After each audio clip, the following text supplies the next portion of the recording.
여러분 반드시 합격하실 겁니다.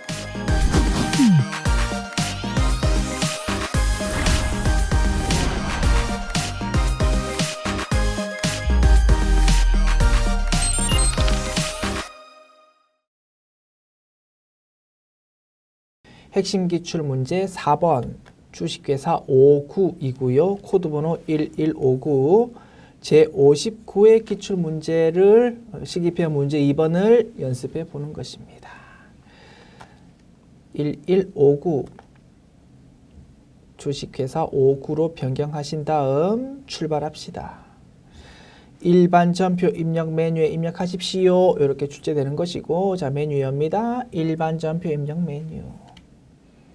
1번 문항 7월 1일 공장의 기계장치에 대해서 3일 화재보험사의 화재보험 보험기간은 올해 7월 1일부터 내년 6월 말까지 요거를 가입하고 480만 원을 현금 지급했답니다. 전액 자산으로 회계 처리하십시오.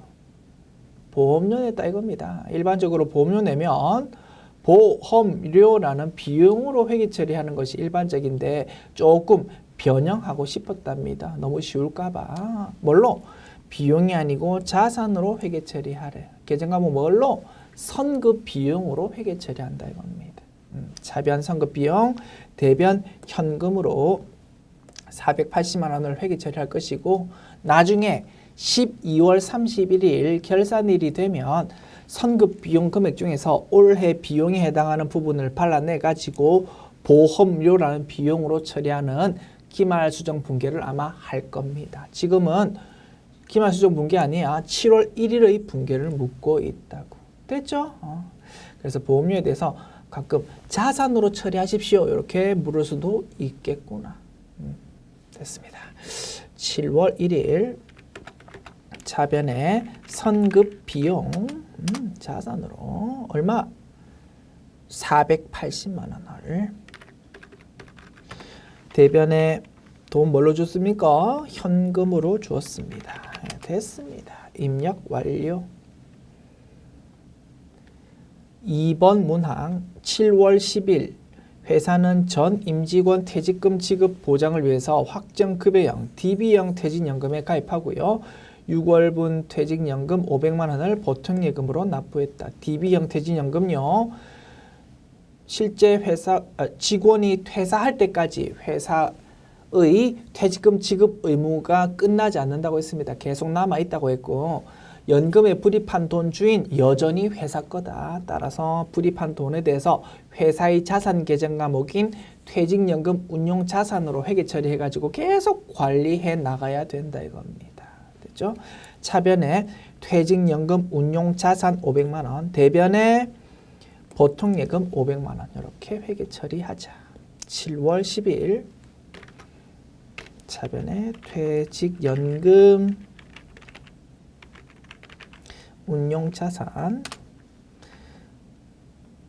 500만 원,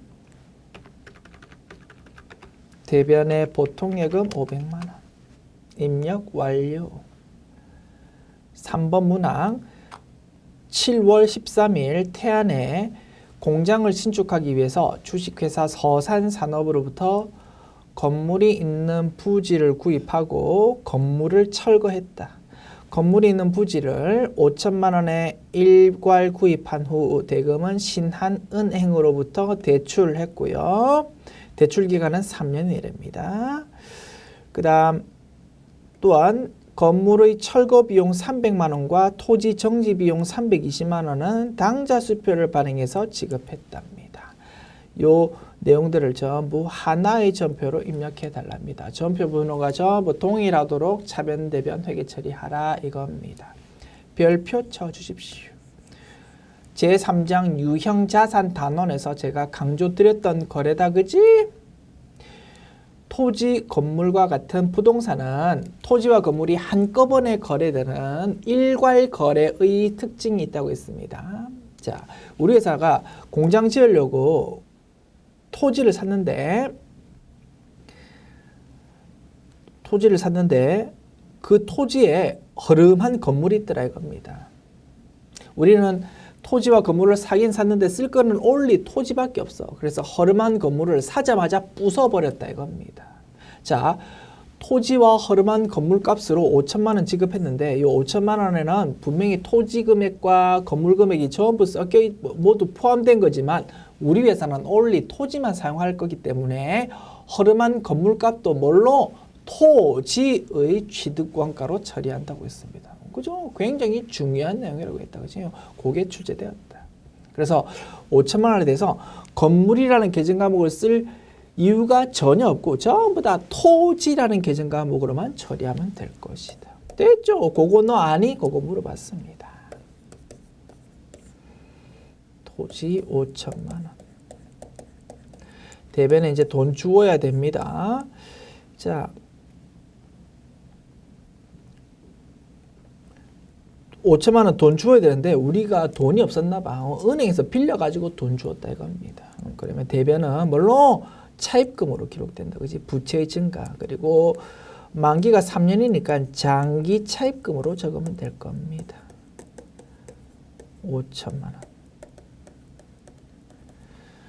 장기 차입금 5천만 원 대변에 기록되고 차변에 현금 5천만 원 들어왔다가 바로 토지대금으로 나갔다. 그지? 그래서 차변에 현금 그리고 대변에 현금 이런 거는 먼저 차변에 기록되자마자 바로 대변으로 사라지니까 굳이 입력할 필요 없다 이겁니다. 그냥 대변에 장기 차입금으로만 기록하면 될 것이다. 또는 이렇게 생각해도 되겠다. 그지? 토지 5천만 원 주고 샀는데 토지 대금을 우리가 돈이 없어서 은행에서 빌렸어. 은행에서 5천만 원을 그냥 토지 주인한테 그냥 바로 쏴 주었다. 뭐 그렇게 생각해도 되겠습니다. 그죠? 그래서 차변에 토지, 대변에 장기 차입금 이렇게만 회계 처리하면 될 것이고요. 자, 그리고 허름한 건물을 부수는데 돈이 좀 들었답니다. 300만 원. 이거 뭡니까? 토지의 취득 부대 비용. 토지라는 자산으로 처리한다고 했습니다. 토지 정지 비용, 토지를 사왔더니 거기에 뭐 돌덩어리도 있고 막 울퉁불퉁 하더라 이겁니다. 이거를 우리가 공장 지을 거니까 평평하게 정리해야 된다 이겁니다. 이런 거를 토지 정지 비용이라고 부른다고 했고요. 이것도 토지의 취득 부대 비용입니다. 그래서 300만 원, 320만 원 합해서 620만 원이다. 그지? 이것도 차변에 토지로 처리해야 되고 그래서 결론적으로 토지의 취득원가는 5천만 원과 620만 원 합한 5,620만 원이 될 것입니다. 됐습니까? 그리고 철거비용, 토지정지비용은 당좌 수표 발행했거든 대변의 당좌 예금으로 회계 처리합니다. 620만 원. 그죠? 이렇게 하면 차변, 대변, 입력 완료. 분석할 수 있겠죠? 핵심은 뭐 허름한 건물값도 토지의 취득원가로 처리한다. 이것이 제일 중요한 핵심 포인트가 될 것입니다. 됐습니다. 자, 입력할게요. 자, 요 내용 7월 13일 차변에 토지 56 20000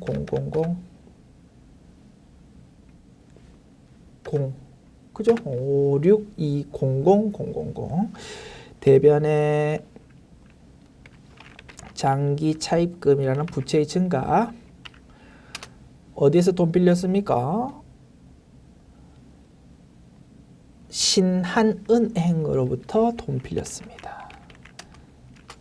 5천만 원. 그리고 620만 원은 당좌 수표 발행했거든. 당좌 예금으로 대변 회계 처리하는 것이다. 됐습니다.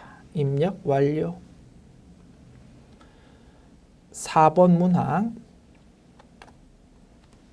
7월 23일 단기 보유 목적으로 구입한 주식회사 태양의 주식 500주 장부금액 800만 원 요거를 1000만 원에 처분했고요. 돈은 보통예금으로 받았답니다. 단기매매 증권의 처분이다. 그지? 대변의 단기매매 증권 자산의 감소 800만 원 기록하고 차변의 보통예금 자산의 증가 1000만 원 기록합니다. 800만 원짜리를 1000만 원에 팔았으니까 회사 이익 보았다. 그지? 대변에 200만 원 단기매매 증권 처분 이익이라는 수익의 발생을 기록하면 되겠습니다. 입력합시다. 7월 23일 차변부터 기록할까? 돈이 보통 예금으로 돈 들어왔어. 1,000만 원. 대변에 단기 매매 증권 800만 원 적어주고,